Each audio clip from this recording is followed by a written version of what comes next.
Olá, olá, seja muito bem-vindo ao nosso minuto de reflexão. Hoje nós vamos refletir sobre algumas leis espirituais da Sagrada Escritura. Leis espirituais, elas são coisas muito sérias e complexas. Elas não são fáceis de entender. A nossa mentalidade muitas vezes não consegue penetrar e entende errado essas leis espirituais.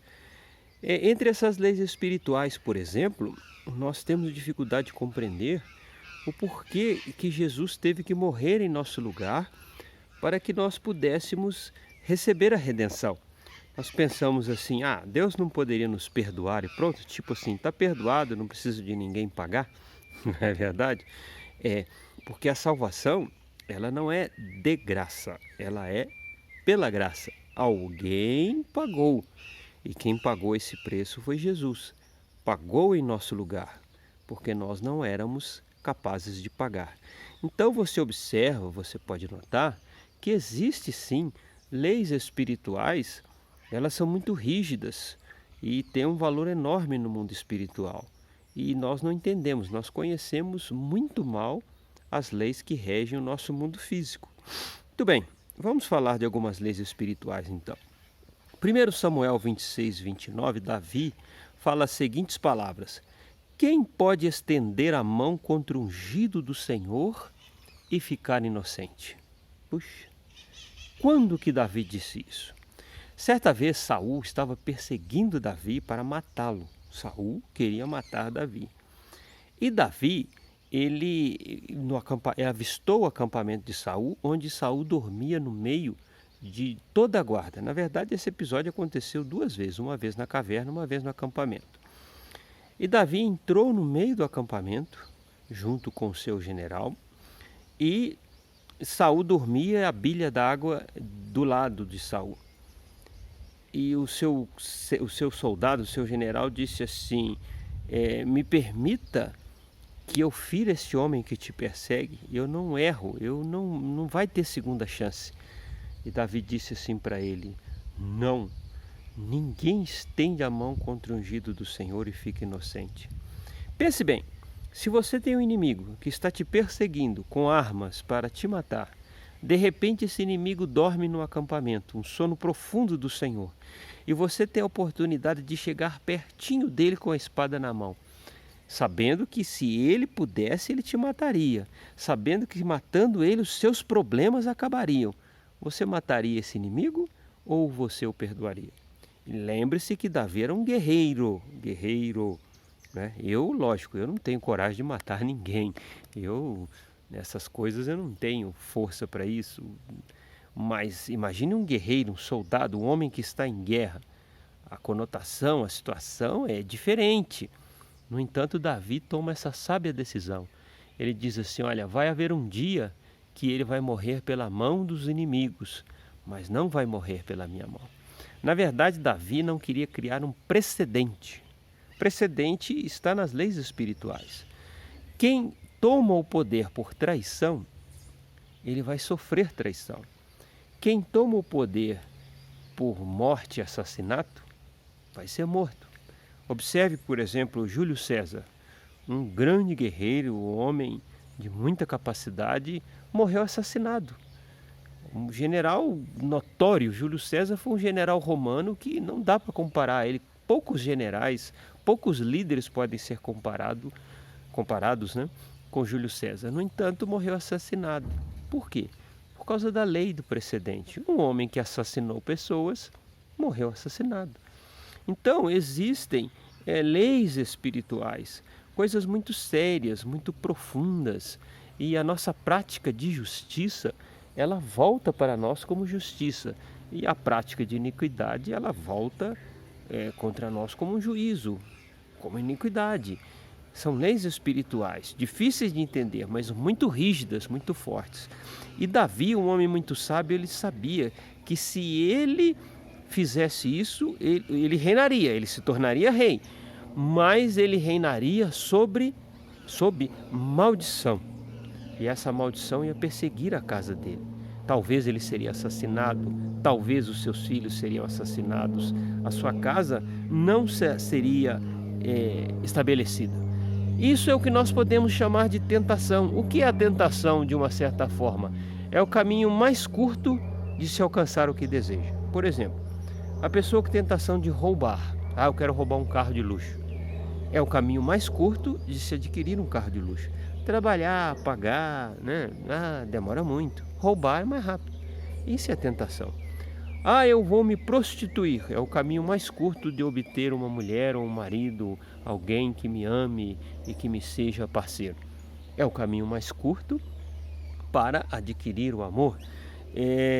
E assim por diante. A tentação é sempre o caminho mais curto para se adquirir o que deseja. Grave isso. Tentação é o caminho mais curto de se adquirir o que deseja. Porém, o preço da tentação é mais alto. É mais alto. Eu estou lembrando aqui nas academias, por exemplo, tomar anabolizante é o caminho mais curto de se obter o corpo físico ideal, né? Porém, o preço é alto. E muitos têm caído nessa tentação. Outros não, outros preferem o caminho mais longo, exercícios, dietas, muito esforço e abnegação. E muitas vezes o resultado é mais saudável, não é verdade? Pois é, Davi era um homem que sabia muito disso. Você deve estar pensando assim, por que ele está falando disso? Aonde ele quer chegar? Precedentes, leis espirituais, pecados que atraem maldições. No Brasil, no nosso passado, na proclamação da República, a república que nós tanto nos orgulhamos dela, a democracia que nós tanto falamos dela, não é democracia. Ela foi estabelecida pela traição. Os amigos do imperador Dom Pedro II o traíram, entre eles Marechal Deodoro. E Deodoro gostava de Dom Pedro. Ele gostava, ele o amava, mas ele o traiu. Floriano Peixoto, talvez não tão amigo assim, mas um homem de um cargo militar de confiança, traiu o imperador. Traiu. E isso criou um precedente. Isso trouxe uma maldição para o Brasil.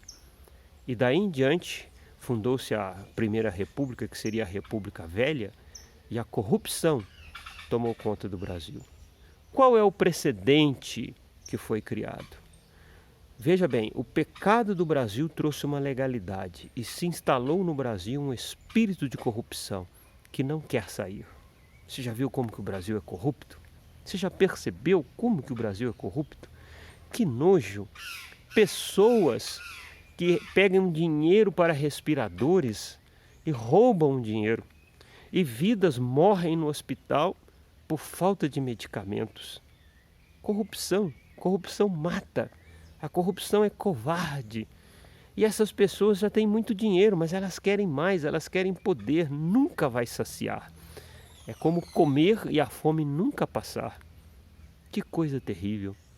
E este mal tem perseguido o Brasil todos esses anos, desde o momento em que nós traímos o rei.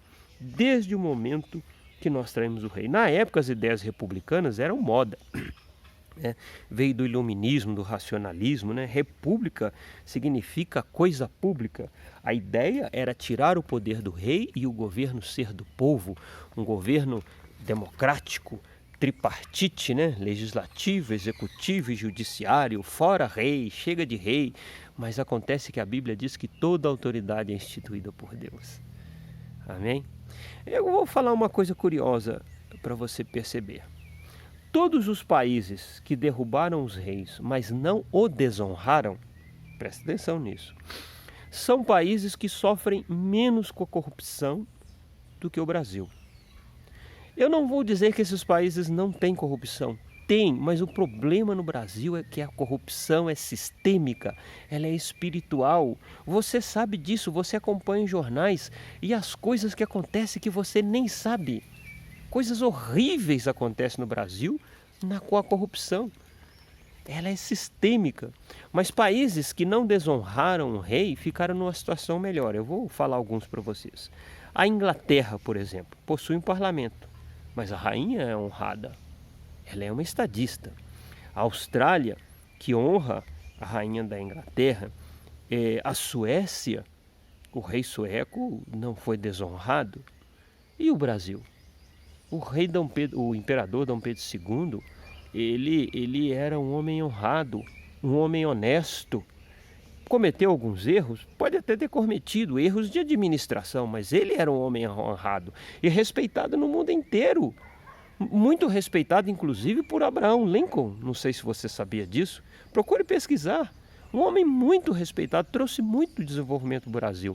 E quando ele foi deposto, ele foi recolhido no palácio, eles cogitavam a possibilidade de fuzilar o imperador. Não, porque o povo ama e talvez o povo vai fazer uma revolução, vamos fuzilar, aí matando ele não tem mais revolução e o Brasil se torna república. Você sabia disso? Cogitar fuzilar um homem inocente? Aí alguém mais sábio, graças a Deus, resolveu pelo menos optar pelo exílio, onde ele morreu de desgosto, porque ele amava o Brasil, ele amava o povo brasileiro e o povo brasileiro era amado por ele. Mas nós traímos, né? Traímos o nosso imperador. Países, por exemplo, como a Rússia sofre com corrupção igual ao Brasil, não se iluda não. Eles mataram os czares, homens de bem, foram assassinados. A história sujou o nome dos czares. Muitos czares foram maus, eu sei, é verdade, mas homens honrados foram mortos covardemente. Cuidado com a história que você aprende, cuidado, sabe? Essa história de Tiradentes, um idealista, cuidado, cuidado. Isso aí foi construído para que você acreditasse que o seu país é um país que tem honradez. E não tem, o Brasil não tem, porque o Brasil traiu o imperador. Traiu, essa é a palavra. E a traição é um dos piores pecados até para o mundo, né? Leia o livro do Dante Alighieri lá, você vai, a Divina Comédia, você vai ver como que ele vê a traição. Aí eu pergunto, qual seria a saída do Brasil?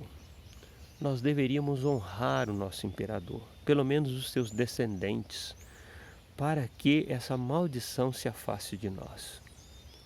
Para que pelo menos essa maldição se afaste de nós. Você vai falar assim, Adilson, o que você está falando não faz sentido, eu não acredito nisso. Você pode pensar o que quiser,